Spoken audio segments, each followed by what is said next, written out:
धर्मर महत्व सनत गुण बुझ ब्रह्मांक सहित सानंद होई आनंदित बखाणिले तहि शिव पुराण चरित बोइले शुणत आहे सर्व ऋषि गण प्रथमे कहवा धर्म पथ विचार विवरण सत्य धर्म चलित हुए जे जन ताहाକୁ देखिले भय करई समन अंतकाले दिव लेके जाण बसई सबुठारु सत्य धर्म श्रेष्ठ जे अटई अधर्म जनक मुख करिले दर्शन शिवालय गले पाप होइब खंडन पापी गणक मध्य श्रेष्ठ से बोलई मृत्यु अंत्य चौबर नरक पड़ई तेणु आग धर्म धर्म कहि विचार तापर आनक चरित कहि एठार सनत कुमार बाणी शुणी ऋषिवर प्रेम गद गते तांको पूछिले तक्षण आहे महामुनि धर्म धर्म विवरण शुणिबाकु बळी अछि श्रद्धा जे मनन केवण ठारू से धर्म होइला उत्पत्ति ताहा विस्तारिले प्रकाश अंतु ब्रह्मज्योति एतिकी मातर अटे गृहरी आंभर दया करिण कुहतु धातांक कुमार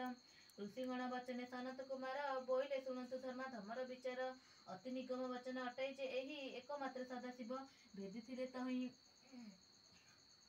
पिताଙ୍କ मुखରୁ ଆମ୍ଭେ କରିଣ ଶ୍ରବଣ ଦିନେ ପରୀକ୍ଷା କରିବା ନିମନ୍ତେ ଭାବିଣ ପ୍ରବେଶ ହୋଇଲୁ ଯାଇ ଯନ୍ତୁପତିପୁର ସିଂହାସନେ ବସିଥିଲେ କାଳଦଣ୍ଡଧର ଆମ୍ଭକୁ ଦେଖିଣ ସେ ବହୁମାନେ କଲେ ପାଦ ଧୋଇତ କରି ଦିବସନେ ବସାଇଲେ ଭଲ ମନ୍ଦ ସମାଚାର ଆମ୍ଭକୁ ପୁଛିଣ ଦେଖାଇଲେ ସଞ୍ଜୀବନୀ ପୁର ବୁଲାଇଣ କି କହିବି ସେ ବେଳର ଦୃଶ୍ୟ ଗୋଟି ମୁହିଁ ନିଜ ନୟନେ ଯାହା ଯାହା ଦେଖିଅଛୁ ମୁହିଁ ଚଳାସି ନରକ ସେଠାରେ ହୋଇଛି ପ୍ରିୟାର ପାପୀ ମାନଙ୍କୁ ପକାଇ ଦଣ୍ଡନ୍ତି ସେଠାର ନିଜେ ଯନ୍ତୁପତି ସିଂହାସନ ପେରେ ଥାଇ ଯେଜନ ତାହା ତାହାର ବିଚାର କରଇ ଚିତ୍ରଗୁପ୍ତ ଭଲ ମନ୍ଦ ବାତାର ଜଣାଇ ଯନ୍ତୁପତି ବିଚାରଇ କରିଣ ଦଣ୍ଡ ଦିଏ ଧର୍ମାଥୀ ମାନଙ୍କୁ ଡରି ଦିଏ ତନମାନ ଅଧର୍ମୀକୁ ବହୁ ଶାସ୍ତି କରଇ ବିଧାନ ତିଳେ ମାତ୍ର ଦୟା ମାୟା ଯେ ସେ ଜମର ନାହିଁ ଅଧର୍ମୀକୁ ଦେଖିଲେ ସେ କାଳା ନଳ ହୋଇ ନୟନ ତରାଟି ଚାହିଁ ଦିଏ ଯେତେବେଳେ ଭୟ ଅଧର୍ମୀ ଥରନ୍ତି ଗୋଟାପଣେ ହୁଏଳେ ଏସବୁ ଦେଖିଣ ମୁହିଁ ଆଶ୍ଚର୍ଯ୍ୟ ହୋଇଲି ବସି ସେଠାବାର ଧର୍ମ ବିଚାର କରିଲି ହଜାର ହଜାର ପାପୀ ସେ ସ୍ଥାନରେ ଆସନ୍ତି ବିଚାର ସରିଲା ଲୋକେ ଦଣ୍ଡ ଭୋଗ ପାଆନ୍ତି ଏହିପରି ଭାବେ କେତେ ଦେଖିଥିଲି ମୁହିଁ ମନେ ମନେ ଜମ ପରେ କ୍ରୋଧ ହେଲି ମୁହିଁ ଭାବିଲେ ଜନ୍ମ ଅଟେ ବଡ଼ ନିଷ୍ଠୁର ବିନା ଦୋଷ ଦଣ୍ଡୁ ଅଛି ବହୁ ନାରୀ ନର ଏହିପରି ମନେ ମନେ ଭାବନା କରିଣ ଦେଖିଲେ ଆଶ୍ଚର୍ଯ୍ୟ କଥା ଏକ ସେଠାବଣ ଦିବ୍ୟ ବିମାନ ଆହୁରି ଜଣେ ସୁପୁରୁଷ ଆସୁଥିବାର ଆମ୍ଭକୁ ଦୂର ହେଲା ଦୃଶ୍ୟ ସେ ବିମାନ ଶୋଭା ସମ କେବେ ଜୀବନରେ ଦେଖି ଯେ ନଥିଲି ମୁହିଁ ବାରସତେପୁରେ ହୀରା ନୀଳାରେ ସର୍ବାଙ୍ଗ ହୋଇଛି ଜଡ଼ିତ ଫର ଫର ହୋଇ ଉଡ଼େ ଦିବ୍ୟନତ ମଣିମାଣିକ୍ୟ ଝାଲେରି ପନ୍ତି ପତି ହୋଇ ଓହଳି ଥାଏ ଚଉଦିଗେ ନେତ୍ର ଝଲ ଝାଇ କେଉଁ ପବିତ୍ର ବିନ୍ଧାଣି ଲାଗି କେତେ କାଳ ଗଢ଼ି ଅଛି ସେ ବିମାନ ଧନ୍ୟତା କୌଶଳ ସେ ବିମାନ ମଧ୍ୟ ଏକ ରତ୍ନ ସିଂହାସନେ ବସିଥାଏ ସେ ପୁରୁଷ ଅତି ଶୋଭାବନେ ତାହାକୁ ଖଣ୍ଡେ ଦୂରୁ ମୁଁ ଦର୍ଶନ କଲି ଏହି ଉଠିଗଲା ଧର୍ମରାଜ ତେଜିଣ ଆସନ ବହୁ ଅଭ୍ୟର୍ଥନା କରି ତାଙ୍କୁ ସମାଗରେ କର ଧରି ବସାଇନା ନେଇଣ ପାଶରେ ପୁଣି ବୋଇଲେ ଆଜି ମୋ ଅଟେ ସୁପ୍ରଭାତ ଆପଣଙ୍କୁ ଦର୍ଶନ କଲା ଯେହୁ ନେତ୍ର ଆମ୍ଭେ ଏସନ ଘଟଣା ଦେଖି ତାହାଙ୍କର ଧର୍ମରାଜଙ୍କୁ ପୁଛିଲୁ ତହିଁରେ ଖବର ବୋଇଲୁ ଏତେ ଦେବତା ପ୍ରାୟ ନ ଦିଶନ୍ତି କିମ୍ପା ଏ ଭୂଧର୍ମ ତୁମ୍ଭେ କଲ ଏତେ ଭକ୍ତି ଶୁଣି କାଳ ଦଣ୍ଡଧର ହୋଇ ଆନନ୍ଦିତ ବୋଇଲା ଏହି ଧର୍ମ ଅଟନ୍ତି ମହାଧର୍ମମନ୍ତ ମର୍ତ୍ତ୍ୟପୁରେ ବାସସ୍ଥାନ ଅଟଇ ୟାଙ୍କର ତାହାଙ୍କ ଚରିତ ଶୁଣ ମନ ଦେଇ ସ୍ଥିର ବେଦିସ ନଗର ବୋଲି ରାଜଗିରି ଛଇ ତହିଁରେ ରାଜର ଧରା ପାଳ ଅଟଇ ଯେଉଁ ରୂପେ ଧର୍ମବନ୍ତ ହୋଇଲା ନରେଶ ଠିକ ଠିକେ ଶୁଣେ ତାହା କରୁଛି ପ୍ରକାଶ କୈଳାସପୁରେ ଥିଲେ ଜଣେ ଅନୁଚର ଦିନେ ସେ ମନରେ ବସି କଲା ବିଚାର ଭାବିଲା ଏ ଶିବ ବଡ଼ କାମୁକ ଅଟନ୍ତି ତେଣୁ ସବୁବେଳେ ନାରୀ କୋଳେ ଧରିଛନ୍ତି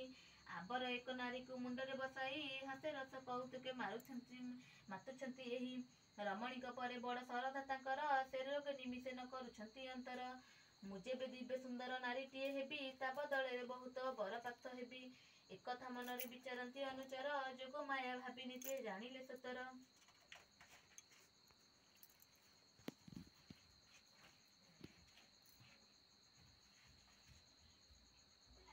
ତକ୍ଷଣେ କ୍ରୋଧରେ ମାତ ହୋଇ ଜର ଜର ସାପ ଦେଲେ ଶୃଗାଳୁ ତୁ ହୁଅରେ ପାମର ଦେବଦେବ ମହାଦେବକୁ ତୁ ନିଚ ମଣିଲୁ କାମୁକ ବୋଲି ମନରେ ଭାବିଲୁ ଏଇ କ୍ଷଣ ଯାର କ୍ରୋଧ ନଳେ କାମ ଗଲା ଭସ୍ମ ହୋଇ ବ୍ରହ୍ମଚର୍ଯ୍ୟ ପାଳି ତେଣୁ ଯୋଗିଛନ୍ତି ହୋଇ ତାହାକୁ ଇତଏ ଯେଉଁ ମଣିନୁ ତୁ ମନ ତାର ଫଳ ଭୋଗୁ ଥାଅ ସବୁଦିନ ଦେବୀ ପାଶେ ସେହି ବୃତ ହୋଇ ଥର ଥର ପାଦ ତଳେ ପଡ଼ି ବୋଲେ ମାତା ରକ୍ଷା କର ଅଜ୍ଞାନ ପ୍ରାମର ଭୂତେ ମାତ୍ର ମୁଁ ଅଟଇ ତେଣୁ ଅଜ୍ଞାନରେ ବସେ କରିଅଛି ଦେଇ ଏହିପରି ବହୁତ ସେ ହୁଅନ୍ତି ବିକଳ ଦୟା ବହି ଦେବୀ ବତାଇଲେ ପ୍ରତିଫଳ ବିତସ୍ତା ଯେ ବେତ୍ରବତୀ ନଦୀ ଦୁଇ ଗୋଟି ଦେବଣ ସ୍ଥାନରେ ହୋଇ ଅଛନ୍ତି ଏକାଠି। ସେହି ସ୍ଥାନକୁ ଯଦ୍ୟପି ତୁହି ଯାଇପାରୁ ତେବେ ମୁକୁତ ହୋଇବୁ ନିଶ୍ଚୟ ପାବରୁ। ତାହାଙ୍କ ଆଜ୍ଞା ପାଳିନ ତହୁଁ ଅନୁଚର ଶୃଗାଳ ରୂପେ ହୋଇଣ ବସିଲେ ସେତର। ଅନେକ ବରଷ ଯାଇ ସେ ପୁଣ୍ୟ ତୀର୍ଥରେ ପ୍ରବାସ ହୋଇ ରହିଲା ସେ ଅନାହାରରେ। ଅନ୍ୟାହାର ଯୋଗୁ ହେଲା ଅନ୍ୟର ଶରଣ କିଛି ଦିନ ପରେ ତାର ହୋଇଲା ମରଣ। ମୃତ୍ୟୁ ପରେ ସେ ଶୃଗାଳ ଧରି ଦିବ୍ୟ ବେଶ ମହାଦେବଙ୍କ ସମୀପେ ହୋଇଲା ପ୍ରବେଶ। ଏସ୍ଥାନ ନୀତି ଦେଖିଣା ରାଜା ଧାରାପାଳ ତୋଳାଇଲେ ରାଜେ ତାର ଏକଇ ଦେଉଳ। ଆମ ଘରେ ମୋ ପୁଅର ଶିବପୁରାଣ ବସୁଛି। ଏଇ ବର୍ଷ 5 ବର୍ଷ କମ୍ପ୍ଲିଟ୍ ହେଇଗଲା। 2013ରେ ମୋ ପୁଅ ଜନ୍ମ ହେଇଛି। ଆଉ ତାରି ଭିତରେ ସବୁ ବର୍ଷ କେଉଁ ବର୍ଷ ଛୁତିକିଆ ମୂର୍ତ୍ତିକିଆ ଭଲ ମନ୍ଦ ହେଇକି ଏଇ ବର୍ଷ 2025ରେ କମ୍ପ୍ଲିଟ୍ ହେଇଗଲା। ପୁଅକୁ 13 ବର୍ଷ। ଆଉ ଆମେ ବହୁତ ଖୁସି ହେଲୁ। ଯାହା ହଉ ମାନସିକ କରିଥିଲୁ ଶିବପୁରାଣ ବସିବ ବୋଲି ମୋ ପୁଅ ଜନ୍ମ ହେଇନଥିଲା। ଶିବପୁରାଣଟି ଏ ବର୍ଷ କମ୍ପ୍ଲିଟ୍ ହେଇଗଲା। ବ୍ରାହ୍ମଣ ଖୋଲି ଦେଇକି ଯାଏ। ପୂର୍ଣ୍ଣିମା ଦିନ ବଢ଼ାଏ। ଆମ ଝିଅ ହେରିକା ଆମେ ସବୁ ପଢ଼ୁ ଆଉ। ପଢ଼ୁଛି ଆମ ବିଉଟି ଆଉ। ଜୟ ଓମ୍ ନମଃ ଶିବାୟ।